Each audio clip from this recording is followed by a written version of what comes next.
adalah aspek masyarakat, yang mana mata pencaharian yang berkelanjutan dan pengurangan kemiskinan dilindungi, dihormati, dan dipulihkannya hak-hak asasi manusia.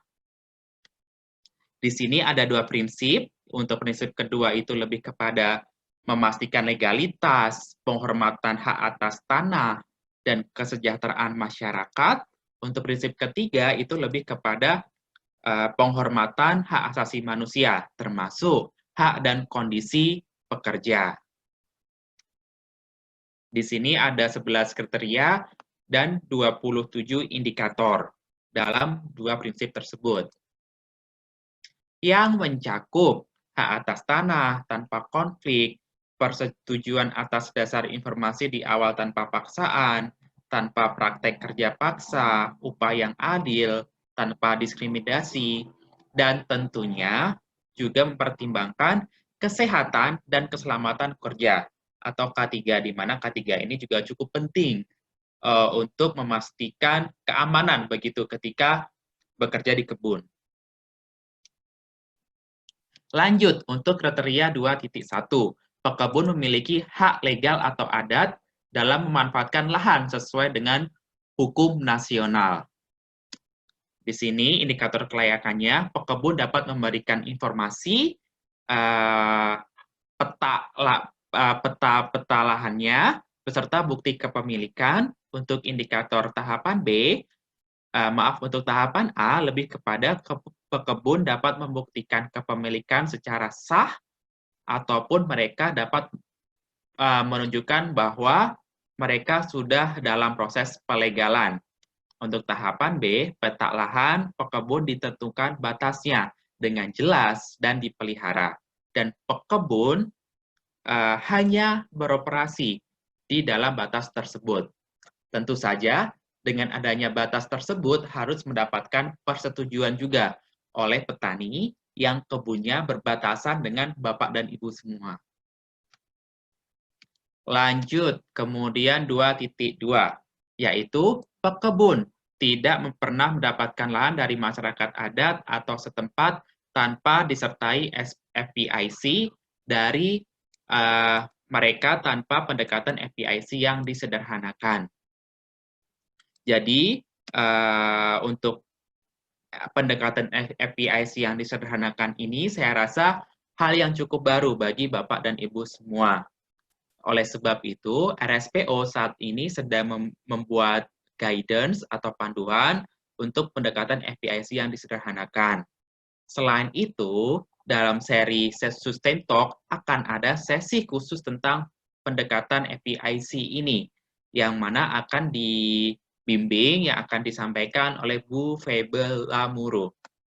Kalau tidak salah, minggu depan. Jadi silahkan untuk daftar pada kegiatan Sustain Talk selanjutnya. Nah, lanjut lagi untuk indikator kelayakan tadi adalah peta lahan yang sudah ada. Petani dapat membuktikan bahwa mereka tidak pernah mendapatkan lahan tanpa FPIC. Lalu untuk tonggak capaian A, tonggak capaian B itu sama dengan indikator kelayakan. Jadi hanya ada satu indikator di kriteria 2.2. Lanjut untuk kriteria 2.3. A, untuk memanfaatkan lahan tidak disengketakan oleh masyarakat adat. Di sini untuk indikator kelayakan, pekebun memberitahukan segala sengketa yang ada atas lahan, berkomitmen, dan menyelesaikan sengketa tersebut. Nah, kemudian untuk tahapan A, tidak adanya sengketa di antara masyarakat adat, atau jika terdapat sengketa, proses penyelesaian sengketa dilaksanakan dan tentunya diterima oleh semua pihak yang terlibat. Untuk tahapan B sama dengan tahapan A, seperti itu. Lanjut, yaitu kriteria 2.4.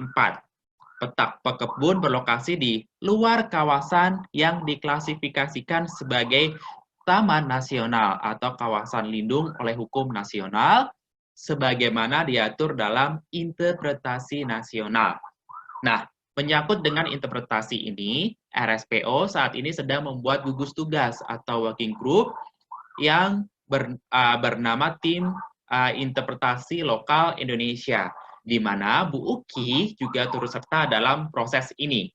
Nah, pembentukan interpretasi ini bertujuan agar prinsip dan kriteria yang ada di dalam standar ini dapat disesuaikan sesuai dengan konteks Indonesia. Nah, proses ini kemungkinan atau direncanakan akan selesai antara bulan September atau Oktober. Kami tentu saja akan menghubungi Bapak dan Ibu, baik melalui email ataupun melalui website apabila ada update mengenai informasi ini. Kembali lagi untuk kriteria 2.4. Untuk indikator kelayakannya, petak pekebun berlokasi di luar kawasan yang diklasifikasikan sebagai taman nasional. Untuk indikator tahapan A dan tahapan B itu sama dengan indikator kelayakan. Jadi untuk kriteria 2.4 itu hanya satu indikator, begitu. Lanjut kemudian kriteria 2.5. Untuk penanaman baru, pekebun tidak membuka atau mendapatkan lahan tanpa disertai FPIC. Jadi kriteria ini untuk kelompok atau asosiasi yang berencana melakukan penanaman sawit baru. Tetapi jika tidak, maka kriteria 2.5 ini bisa dilewatkan. Nah, sebagai pengingat kembali bahwa sebagai pemenuhan kriteria ini, RSPO saat ini sedang menyusun dokumen pendekatan FPIC yang disederhanakan, yang sifatnya nanti akan sebagai panduan. Kembali ke kriteria 2.5 untuk indikator kelayakan, untuk penanaman sawit baru, petani berkomitmen untuk tidak membuka lahan dari masyarakat adat atau setempat tanpa disertai FPIC.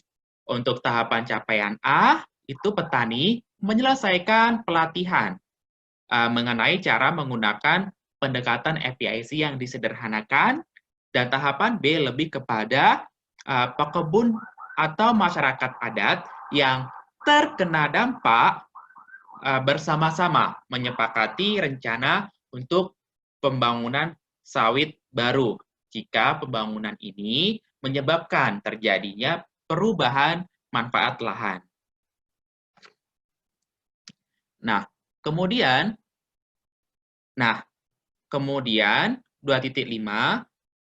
itu ada di prinsip 2 dan ya, untuk prinsip 2 telah selesai, yaitu mengenai legalitas, penghormatan terhadap hak atas tanah, dan kesejahteraan masyarakat.